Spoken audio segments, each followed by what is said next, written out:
We should have the greatest military in the world. We should have the greatest economy in the world. We should have the greatest manufacturing in the world. We should have everything, certainly education. There's nothing, and we're ranked, 30th in the world? And by the way, on a percentage of money spent per kid, we were like 20 times the next highest country, and yet we're failing on this. And we're failing with the border, and we're failing with the military, and we're failing with our vets, and we're failing with just about everything else. And my father wanted to do this, and I'll never forget, I was right next to him when Hillary Clinton called. I tell the story once in a while. In fact, I have a picture that came across my phone like 2 days ago. So it's when he was on the cell phone. You can only imagine the voice on the other end. I can see it through his face as only a son can. Does that make sense? And you hear her voice and just how tough he was. Not many of us are big fans, clearly. And that was a great moment. That was a great moment. And I told the story this morning to a couple people that are in this room, but 12 minutes after that phone call was made, the Washington Post does an article. This is when the impeachment of Donald Trump begins. They didn't even give the guy a damn shot. He won decisively. This wasn't like a close election. He won decisively in terms of the delegate count and everything else. They didn't even give him a shot. It was the Washington, D.C. system. It was the crooked media. And we have plenty of it in this country. And they knew that they knew that the Russia thing was coming.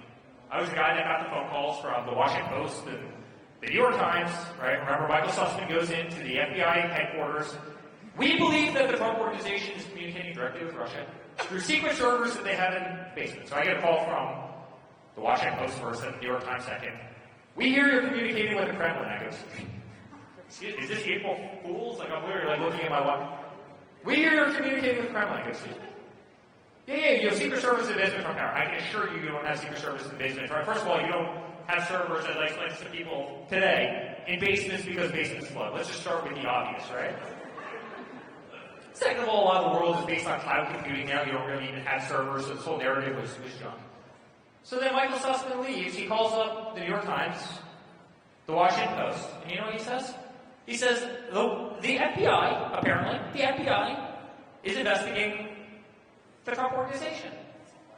So the New York Times, Washington Post, calls the FBI, are you investigating the Trump organization? We can't comment. And this is the beginning of the Russia investigation, which was paid for by Hillary Clinton. The guy didn't even assume office yet, and the powers to be, the corruption in Washington, D.C., were already trying to destroy his life, destroy my life, go after Don. You remember Adam Schiff going out saying Don was an agent of Russia? They didn't give the guy a chance. Then they impeach him once, and that was all nonsense as we came out to see. Then they impeach him twice, and they go after Kavanaugh, viciously making up all these rumors and slanders. They try and destroy him there. And despite that, he had the lowest unemployment in the history of the country, the lowest female unemployment, the lowest Hispanic unemployment, the lowest African American unemployment, the lowest youth unemployment, the largest tax cuts in the history of our nation.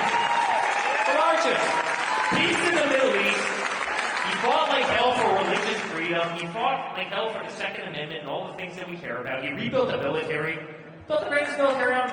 He's the only president in history that never got America into a war.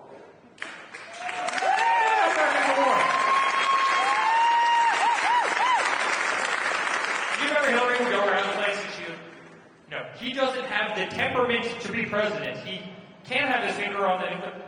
It's funny, it's the exact temperament that you want as a president because no one would challenge the United States of America because you had somebody in there that has a great backbone and strength and cared and didn't sell his family and his influence to every country around the world, including Ukraine and China and Romania and everybody else. And his kids were not on the payroll, to say the least, unlike the counterpart that we have right now.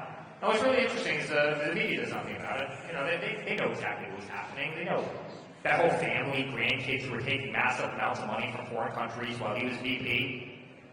You know, for what product was he selling? I always ask that question. I ask that question like 30 times a day. You know what we do? We do hotels and golf courses and stuff. What the hell product? By the way, we have a lot of John Deere. If anybody's affiliated with John Deere in this room, aside from the couple of big farms, we order probably more John Deere than just about anybody. They're the greatest machines, and we love that grain. But everybody knows the answer to that question. What was he selling? What product was he selling?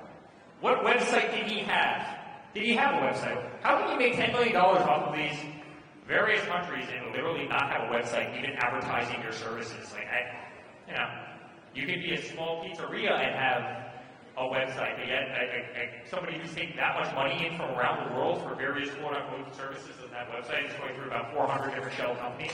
Give me a break. The whole world understands exactly what it is, but guys, they never gave him a chance. They wanted to attack him. They wanted, despite that, he was the greatest president that the country had seen. He restored strength.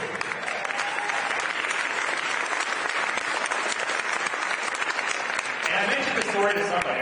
You always tell the story that Obama told him that day when they did the transition of government. Obama told him, he goes, listen, you will be at war with North Korea next year. You will, 100%. They're out of control. There's no stopping them. They're creating nuclear weapons, all sorts of things. You will be at war with North Korea. And you see these images where, Obama and Kamala and all these people are looking through these massive binoculars in North Korea from like 25 miles away. And then you have that parallel with the fact that the worst enemy that we had under the previous administration to him, was about to